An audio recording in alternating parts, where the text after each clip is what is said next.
நம் ஆண்டவர் இயேசு கிறிஸ்துவின் நாமத்தினால் மகிழ்ச்சியும் சமாதானமும் நம் அனைவரோடும் இருப்பதாக. திருவெளிப்பாடு 2:8-11 முடிய. சிமிர்னாவில் உள்ள திருச்சபையின் வானத்துதருக்கு இவ்வாறு எழுது. முதலும் முடிவுமானவர், இறந்தும் வாழ்பவர் கூறுவது இதுவே: உன் துன்பத்தையும் ஏழ்மையையும் நான் அறிவேன். ஆனால் உண்மையில் நீ செல்வம் பெற்றிருக்கிறாய் அன்றோ?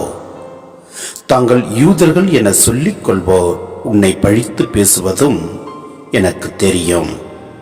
அவர்கள் யூதர்கள் அல்ல, சாத்தானுடைய கூட்டமே.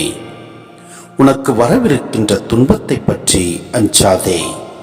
இதோ, சோதிப்பதற்காக அழகை உன்னை சேர்ந்தோருள் சிலரை சிறையில் தள்ளவிருக்கின்றது. 10 நாள் நீ வேதனையுறுவாய். இறக்கும் வரை நம்பிக்கையோடு இரு. அவ்வாறாயின் வாழ்வை உனக்கு முடியாக சூட்டுவேன். கேட்க செவியுடையோர் திருச்சபைகளுக்கு தூய ஆவியார் கூறுவதை கேட்கட்டும்.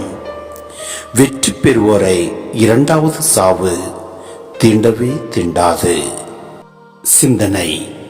இயேசுவில் பிரியமான சகோதர சகோதரிகளே, நம் கஷ்டங்களையும் துன்பங்களையும் வேதனைகளையும் நம் ஆண்டவர் நம்மை அறிவார். நாம் ஆண்டவரிடம் விசுவாசம் கொண்டு வாழ்கின்ற போது நம்மை நிறைவாக ஆசீர்வதிப்பார் என்ற முழு நம்பிக்கை வைத்து நாம் இருக்க வேண்டும்.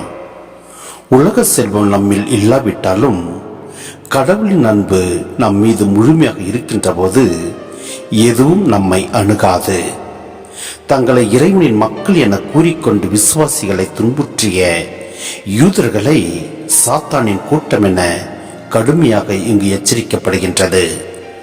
வரவிருக்கும் துன்பங்களுக்கும் சிறைவாசத்திற்கும் அஞ்சாமல் இறுதி வரை உறுதியாக நாம் இருக்க வேண்டும். மரணம் வரை உண்மையாய் நாம் இருக்கின்ற போது வாழ்வின் கிரீடம் நமக்கு வழங்கப்படுகின்றது.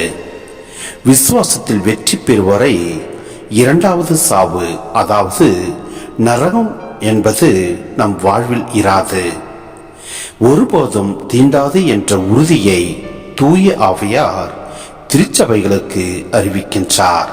எனவே முழு நம்பிக்கையோடு எப்படிப்பட்ட இன்னல்கள் நம்மில் நேரிடனும் நம் ஆண்டவரிடம் முழுமையாக நாம் நம்பிக்கை வைத்து செயல்படுகின்ற போது எல்லாம் அல்ல இறைவன் நம்மை நிறைவாய் ஆசீர்வதிப்பார். ஆமென்.